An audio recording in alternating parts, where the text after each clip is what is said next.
Our first guest is standing with Israel. He is a self-proclaimed Bangladesh Zionist and is the first national to travel to Israel. We were very happy to have Dr. Shadman Zaman here. Hello and welcome to the show. Shalom, Manishma. This is so great. You're such a fabulous role model, and I know you were saying that you came here like for the first time last year, and you're already back. Where did this interest in Judaism and Israel come to be? So, firstly, I want to thank the World Zionist Organization and Mr. Yaakov Hagoel for arranging this interview with you guys, and thank you for hosting me at your lovely studio, and also the Zionist Federation for this trip, the second time, my second time in Israel. I come from Bangladesh. I'm a Bangladeshi national, Bangladeshi citizen. Right now, I work in UK as a doctor.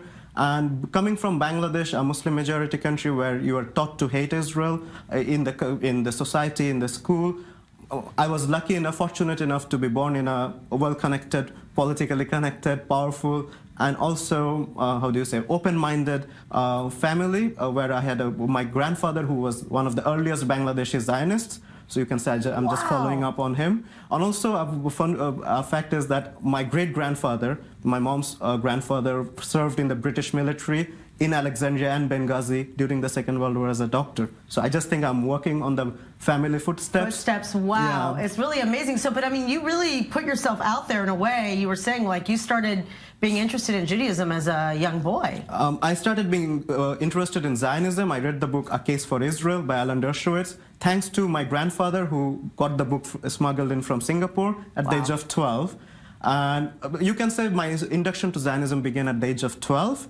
And then, right now I'm 25, so in 13 years I became a great Zionist, and my Zionism connected me to Judaism. And right now I'm converting to Judaism, Orthodox Judaism in London, under London Bed-Din. So also meeting Jewish people, meeting such great, amazing people from the Jewish community in London also really motivated me to convert to Judaism.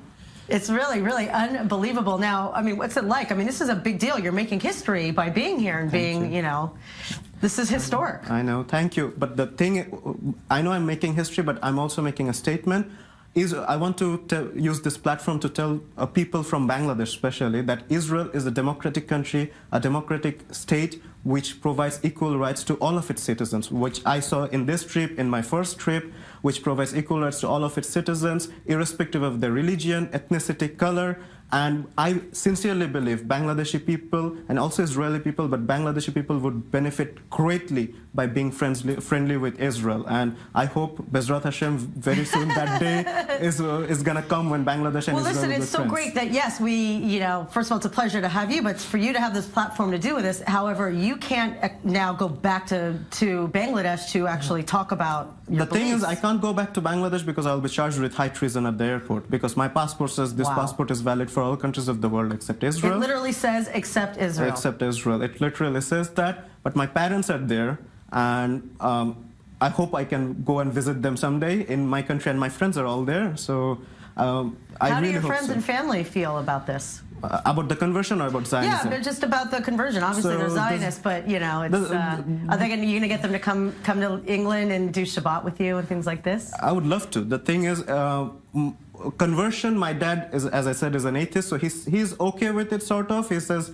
you are 25, so it's your decision. My mom, who is a practicing Muslim, by the way, makes the ultimate sacrifice. She actually looks up Shabbat times in Google and actually calls me accordingly so that I don't get disturbed during Shabbat. What a woman! And actually, we were talking when I was at the Kotel this time, that I was talking to my mom, and we were talking that, well, in 2-3 years' time, maybe, hopefully, I can bring my mom here legally, very normally, and she can pray at the Al-Aqsa Mosque or Temple Mount, and at the same time, I'll be praying at the Kotel. Well, listen, this is a very strong statement, and do you believe that through these types of efforts, we could find kind of a way to have, solutions and better understanding of our different cultures and religions? Of course. That is why I'm here, because only through talking and mixing together and I don't know the right word here, maybe dialogue. Yeah, we can actually know each other. We can actually know how similar it is. Like, I'm just gonna give you two examples. We come from Abraham. Yeah, we all come,